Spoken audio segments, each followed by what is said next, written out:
This is When You Were Everything, chapter The Patriarchy, pages 254 to 257. The Patriarchy. It was actually pretty simple to ruin another person's life, once I decided to do it. All it took was a moment, a few words sent to the wrong people, and a little bit of nerve. After a week of being tormented in big and small ways by the chorus girls, my patience had run out. I'd tried ignoring them.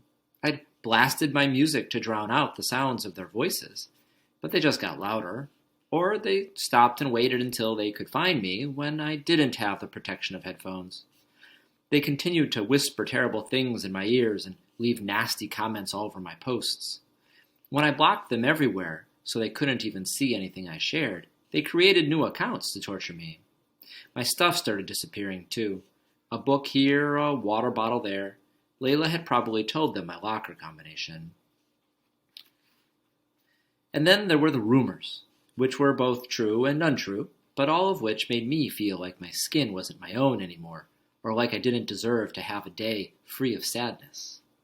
I couldn't tell my mother about any of it because we still weren't speaking, and I didn't want to bug my dad, who was still in the midst of settling into his new apartment, what felt like his new life.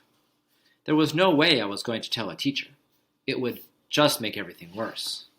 So I had to take matters into my own hands. I drafted an email to send to the full student body email list from the school library on one of the computers. I figured that way no one would be able to find out it was me who sent the email. It could have come from anyone. I made a new email address and composed a message that included everything I knew about Sloane Sorensen, Todd Wellington, and their illicit romance. Everything that Layla had texted me in the bathroom after Todd showed up at Sloane's Halloween party. When they first started dating, I typed, Sloane was only a 14-year-old freshman, and Todd was a 17-year-old senior and star player for her old school's basketball team. I wrote about how Sloane felt special, that the senior who could have had anyone picked her. She got instantly popular, I wrote. She started partying a lot and skipping school, so much that her parents started to worry. They found out about Todd after they saw a dirty text he'd sent to her. I wrote that they forbade her to see him and that she snuck out to meet up with him anyway.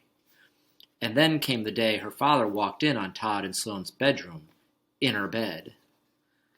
I explained how her dad went completely crazy and he told Todd that if he ever came near his daughter again, he'd press statutory rape charges against him because, of course, by then Todd was 18, and that was enough to keep him away. Todd already had a scholarship to his first-choice school to play Division I basketball. He couldn't risk that, not even for the girl he loved. Somehow, everyone at her old school found out about her father's threat, and they made Sloane's life a living hell. How dare she, a freshman, threaten the future of such a talented young man, a beloved star athlete, the boy next door, the all-American Todd Wellington? He was from a good family, and who was she? Just some slutty 15-year-old, a nobody. And in an instant, all those friends she had made when she started dating Todd were gone. If not complicit. The patriarchy, I typed, am I right? She became severely depressed because of all the bullying, had to leave school in the spring and be hospitalized. Then she moved in with her aunt and uncle and cousin Valeria, transferred to Shirley Chisholm Charter for a fresh start. But I didn't stop with the hard and fast facts because Sloane never had. I made the story better, or maybe a tiny bit worse. I added details that I didn't know were true, but could have been. I kept my lies small, so they'd be more believable. I stared at what I'd written. I read it over and over again. Secrets laid out for anyone to see, anyone to repeat. The thing was, there wasn't anything inherently bad in any of it. A girl falling in love with a boy, a girl being victimized until she broke, a girl who was sick and who needed to start over. But Sloane would never want to be seen as weak, and I knew she thought these experiences made her look like she was. She had ruined my whole world, even after she knew what it was like to be hurt in this exact way, so I didn't hesitate. I didn't care. Feeling diabolical and angry as hell, I enabled a tool that scheduled the email to send over the weekend. I didn't want anyone to be able to use the timestamp to figure out who was in the library when it went out. I hit send. I didn't know how many kids even checked their Chisholm email inboxes, but I was betting that my plan would work. At least a few people would read it and tell everyone, and in addition to ruining Sloane, it would ruin Layla too, because, according to Layla, Sloane had told no one this information except her and Valeria.